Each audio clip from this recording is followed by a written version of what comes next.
volunteer examiners. What one is, what you have to do to be one, a little bit about question pools. So they started this back in the 80s.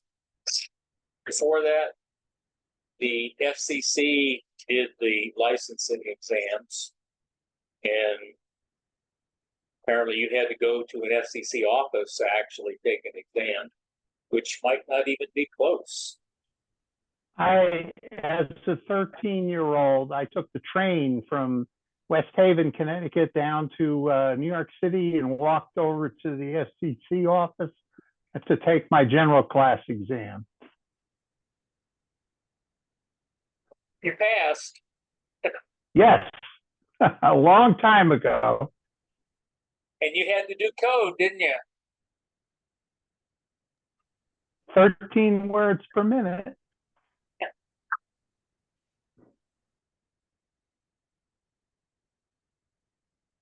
So they formed what's called the volunteer examiner coordinators. There's currently, I believe, 14 in the country spread around. The one coming up here in 2 weeks is handled by the Laurel VEC. That's part of the Laurel Amateur Radio Club in Maryland. It's a pretty big club, and they've been doing it for maybe since one of the first ones. The ARL is a VEC. The online exams I do with Central Alabama VEC is one, which I think is a fairly new one. Might be outside of the 14. So they're tasked with actually coming up with maintaining the question pools, coming up with questions, sending out all the information to the VE groups that are around. Usually we'll have what's called a VE liaison that interfaces directly with the VEC, sends the information in, and they'll have a group of VEs that support the exams. Like I said, they maintain the question pools. So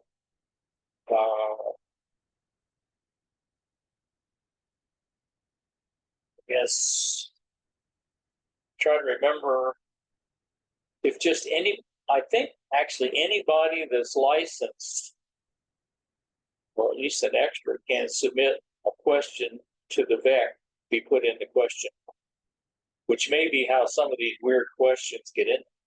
Because there are some kind of off the wall. In order to be a VEC, okay, they have to do a request in writing with the FCC and get approved.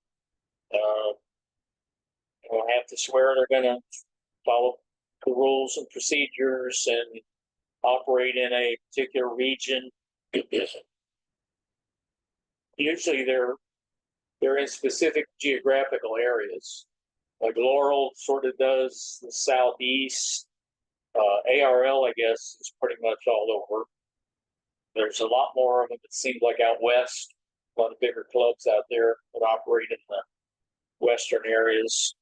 I think there's a couple in Texas.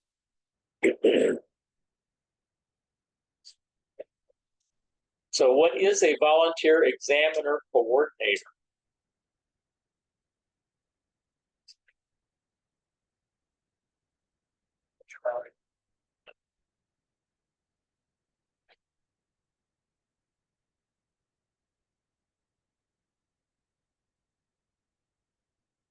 One of the requirements is that you have to have a minimum of 3 VEs to administer the exam.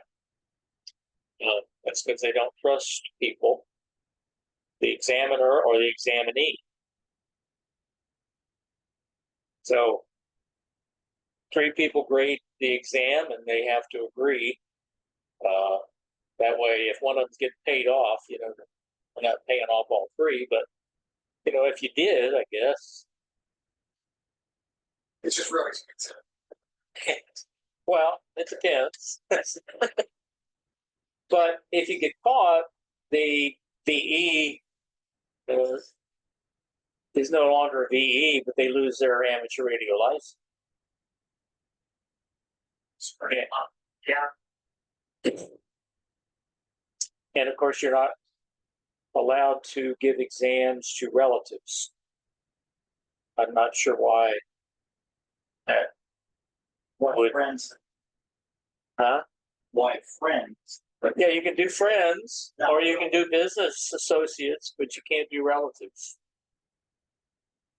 So I would think they wouldn't. They're pretty like. The ones that stay too long. Yes.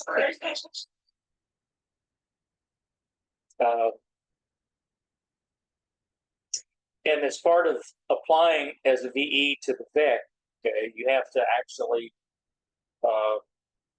do a little open, at least with the ARL one, you have to do an open book test and submit some other stuff, and they have to sort of verify that you're really an upstanding amateur radio operator and citizen.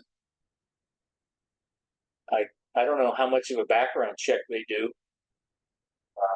I guess if you've got record, you might be in trouble.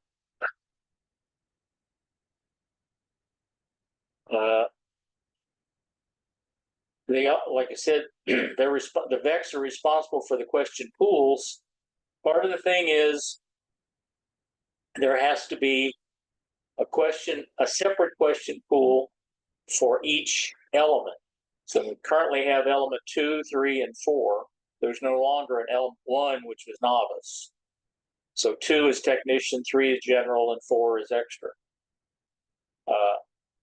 They require there's a minimum of 10 times the number of questions required for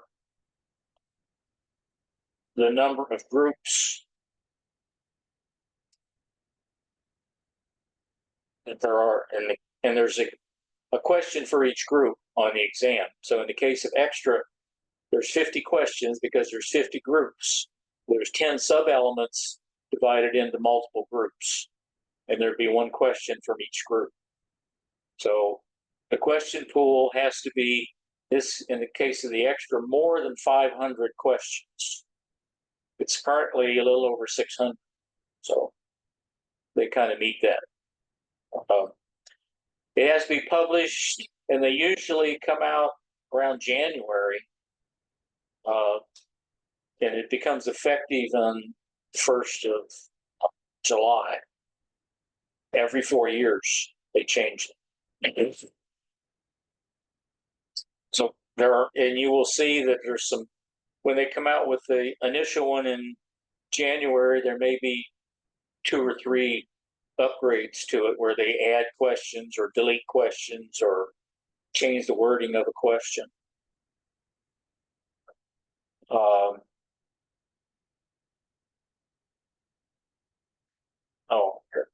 It says that each question has to be done by a VE.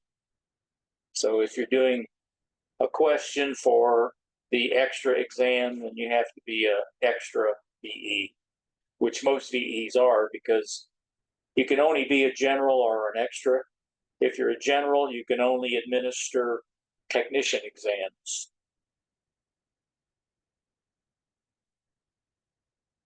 So what is required to be accredited as a volunteer examiner?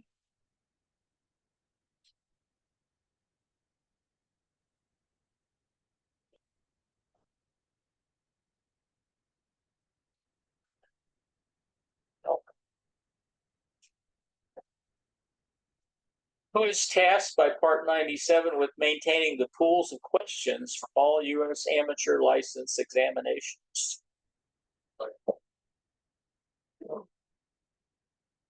As the name implies, VEs are volunteers, so you can't accept payment.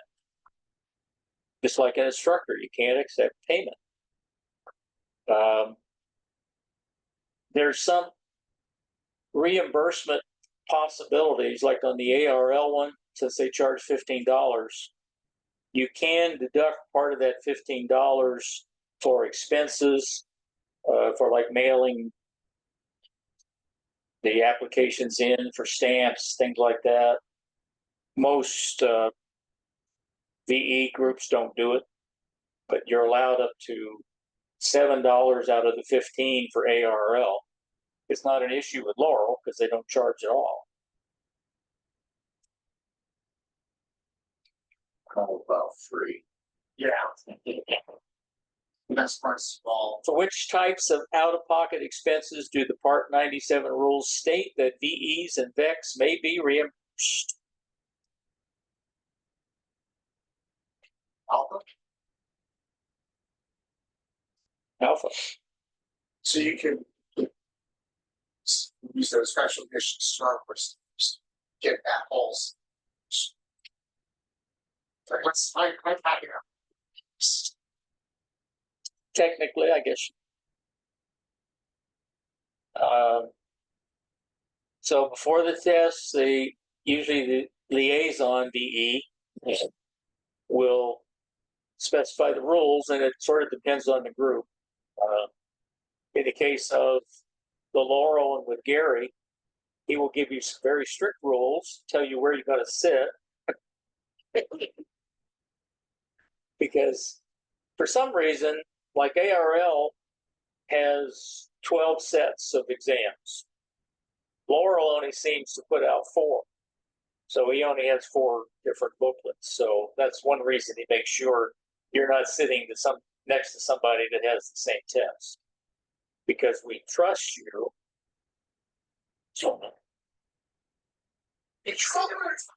trust me there. You can use a calculator, but you have to show that it's been erased, so you don't have any formulas or answers programmed into it. And usually, if you don't have a calculator, they'll have some there you can borrow. But I'll guarantee it's one you're not used to, so you'll have more trouble trying to use it. You put it by hand.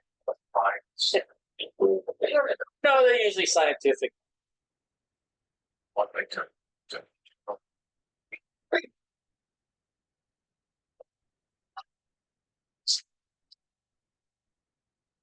Fortunately, they won't let you use your cell phone calculator. Because there's other things on there you could functions. Okay. Like one of the rules, and that's pretty much true across the board. Once you start the exam, if you have to get up and leave for some reason, go to the bathroom, whatever, that's when your exam gets graded. So that's something you need to make sure. Bob, quick question. Yes. I've heard that some of these remote online exams require 2 cameras. Is that still true? Yes. Okay. Usually it's the camera on your laptop if that's what you're using, and a cell phone. Yes. Because we require you to scan the room to see what you got on the walls, and if you have multiple monitors and things like that. Any cheat sheets slid around. So do it in an uncrowded, organized place. Yeah. And when they first started doing them, they used to require that you do it in a closet or a bathroom. But now the only real thing is you have to be in a room with the door closed and no other people. If somebody comes in, depending on the VEs, that could cause you to get your exam graded at that point. Oh, that's good information. Thank you. I don't know if we have a room that's uncrowded that has a door. Well, make sure nobody else is home. Yeah, that's a good idea. Okay.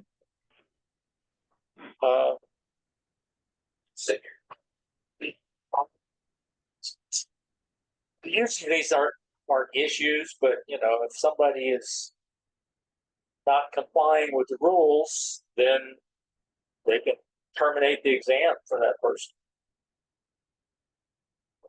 So who is responsible for the proper conduct and necessary supervision during an amateur operator license examination session?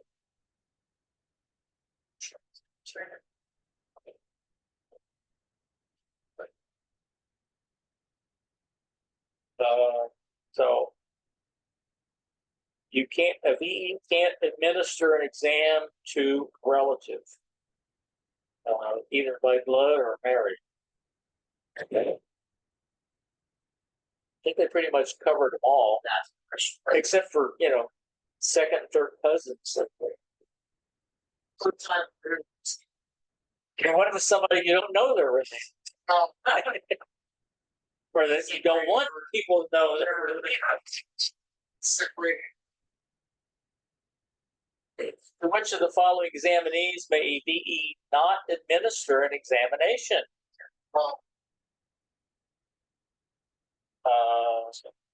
So we're not allowed to cheat and take money. Like I said, the penalty is pretty high. There's no fine I'm aware of, but you lose your license. And I think it's irrevocable. So what may be the penalty for a VE who fraudulently administers or certifies an examination? Alpha.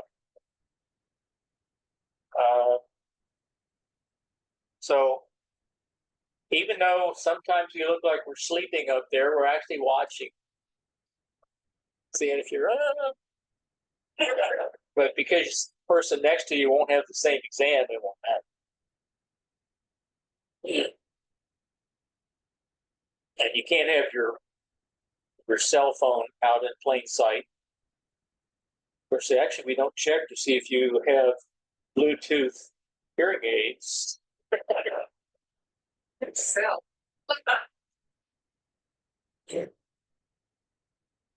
What should a VE do if a candidate fails to comply with the examiner's instruction during an amateur operator license examination?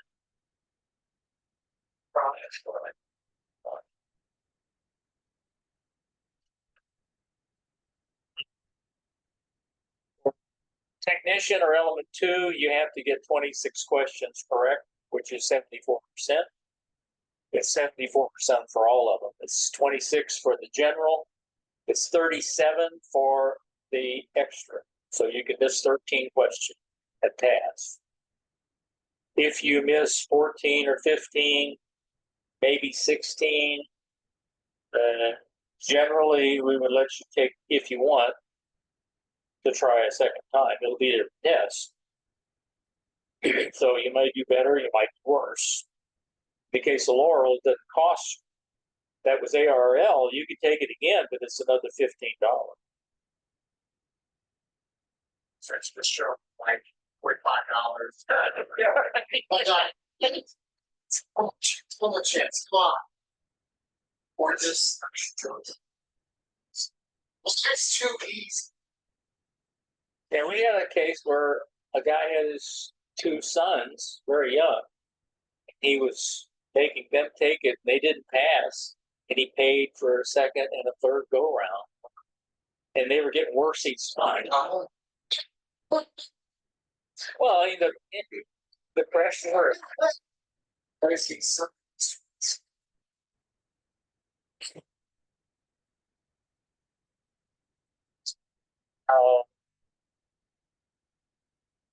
So one of the things we have to certify is that you actually, if you're going for the extra, that you actually have a valid general license that's active and not expired. That your address and all that information is correct. Big thing, which they don't talk about, but because of the way the process works, it's extremely important that when you do your email address on the 605 form, that it's readable. because that's the only way you get contacted by the FCC now. And if they can't contact you after 10 days, they put your application in the trash pile. You don't have to take the exam over, but the VEs would have to resubmit. That's how you're getting it. Personalized. What? But they're not gonna, No, you have to download it. no, you're not gonna get a letter from CC. Oh, no. No. All you get is an email saying you owe us, if you do, if it's a new license, you owe us $35.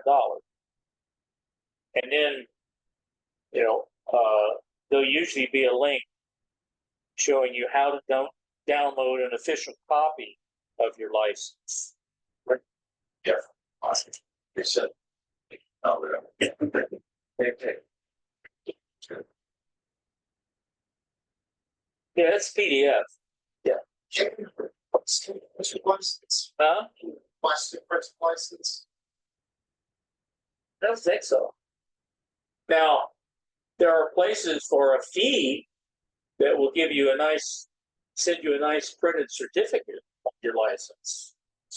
But all they're doing is taking the PDF and printing it on Like a a piece of paper and charging you like $20, $30, something like that. You can even get it on a plaque for like $100. But you're going to first try with that's What must the VE team do if an examinee scores a passing grade on all examination elements needed for an upgrade or new license?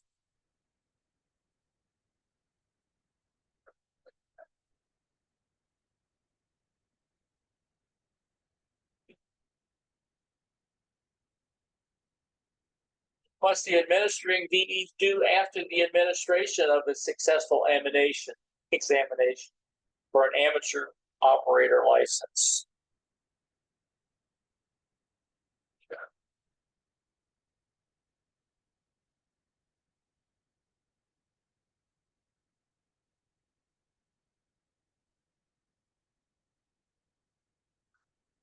sounds just turn.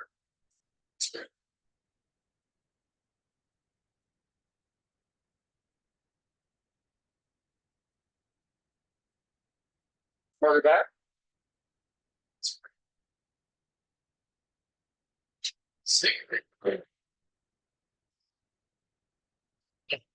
Get rated. They don't send this to the VE is great. Oh, yeah. The VE is graded. Mark whether or not you pass each element, because you could take all three and pass them, and then sign. And all three VEs have to sign the CSCE, that's your certificate for successful completion of exam. And you get the top copy of that, which is valid for a year to prove that you passed the exam. And then the 605, which is your application that gets filled out at the beginning, gets signed and filled out. So all that, the answer sheet or sheets, any scrap paper that you did, the 605, copies of the CSCE, all that gets scanned in and sent to the vet, which then gets sent to the FCC. Thank you. And usually, like in the case, Gary will do it Saturday night. So you should have an email Monday morning. Assuming you pass, which I'm sure you will. Of course, hopefully.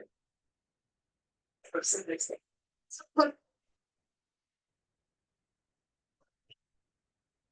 And it's just, it says You're down.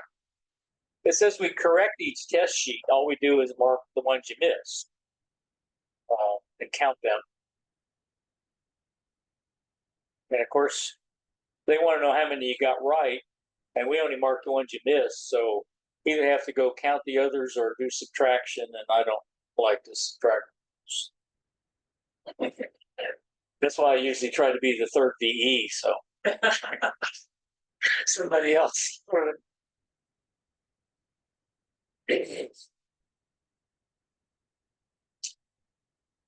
And if we have come up with a different number, we usually go back and see who messed up.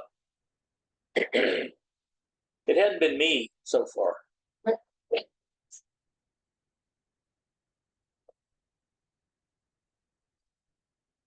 What must the VE team do with the application form if the examinee does not pass the exam?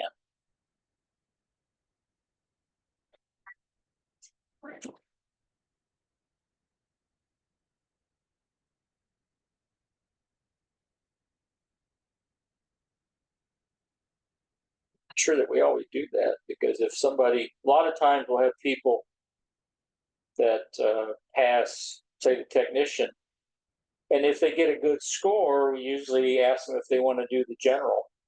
And of course, if they haven't studied, they'll fail. Usually get about 50%. But I don't think we give them back the application, because there's only one 605. So if they failed for the upgrade, we don't really return it because they did pass the first.